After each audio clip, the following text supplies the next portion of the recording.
Ako si Zhainaday, surfer from Baler. Ako si Zhainaday, Ineh, Tena. Di, mali ay. Di, mali ay. Papakilala pa lang, putang ina, buyoyoy na. Ako si Zhainaday, Ineh.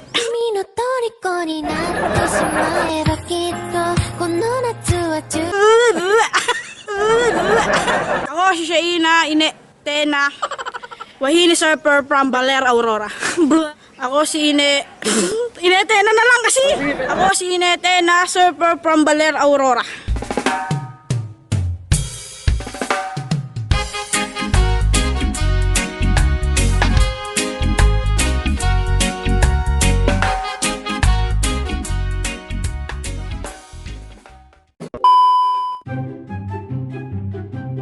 Si Paito Tena po, ang kuya ko. Siya po yung unang nagturo sa akin mag-surf. At siya rin po yung sumasama sa akin pagka nadayo kami. Ako po ay Wahine surfer dito sa Pilipinas. At ang gamit ko pong board is longboard, shortboard. Kasi maunti po yung nagsasurf dito sa Pilipinas. Kaya lahat nilalaro ko na lang po. Hindi lang po kasi kami kaya madali pong manalo. Kundi lang po kasi kami yung mga surfer dito sa Pilipinas na Wahine. Cobra Reef. Kasi yung Cobra Reef po, isa siyang maganda po yung alon niya, tapos pwede mag-barrel. Tapos lang po siya kasi ako regular po ako kaya tamang-tama po sa akin yung Cobra Reef.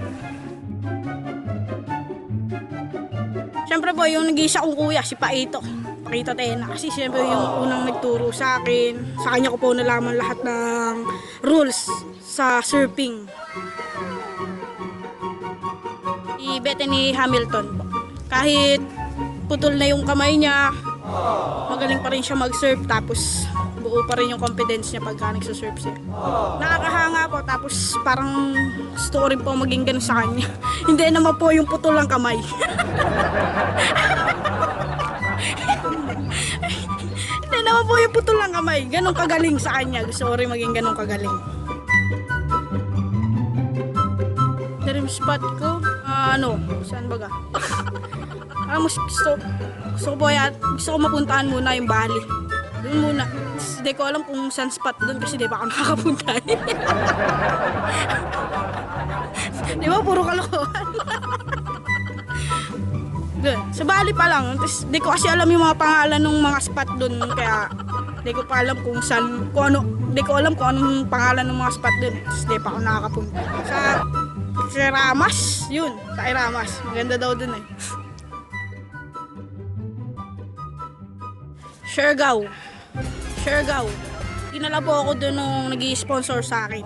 Si Ate Eds Payawal po. Siya po yung nagbibigay po ng pangdayo. Siya rin po yung nagsusuporta sa akin. Tapos sa pag-aaral din po sinusuportahan niya ako. Kaya nagpapasalamat po ako kay Ate Eds Payawal na dahil po sa kanya nakapunta po ako sa iba-ibang lugar para mag-compete, tapos makapaggala rin po. Swerte naman kasi pag minsan po nananalo may naiuwi rin po kaming prize. Tapos yung pinakamahalaga po dun yung trophy na nakukuha namin. Proud Batang Baler.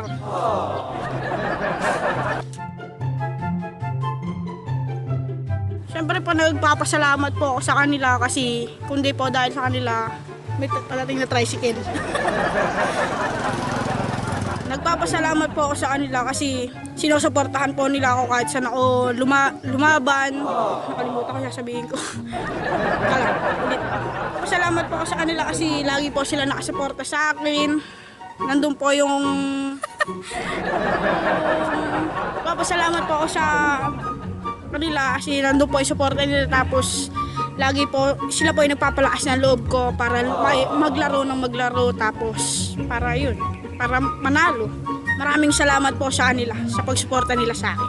Sana po suportahan po natin yung mga surfer ng Baler, yung mga bata po kasi malaki po yung chance na maidala po nila yung pangalan na Baler sa iba't ibang lugar ang dahil lang po sa surfing. Shout out po kay Ate Edge Payawal. Out nga pala doon sa mga tropa ko, si Mikey, tsaka si La NG, okay na yun. Shout out nga rin pala kay Ganymede, tsaka kay Kalaina, kay Aliyah, tapos at shout out din kay Laika.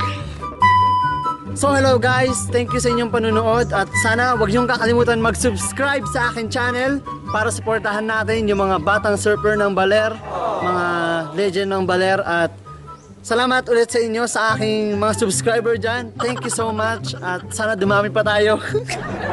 Shoutout nga pala sa Awiwit Philippines, Nanay Rina na nagbigay sa akin ito and thank you so much kasi napakaganda nito, bagay na bagay.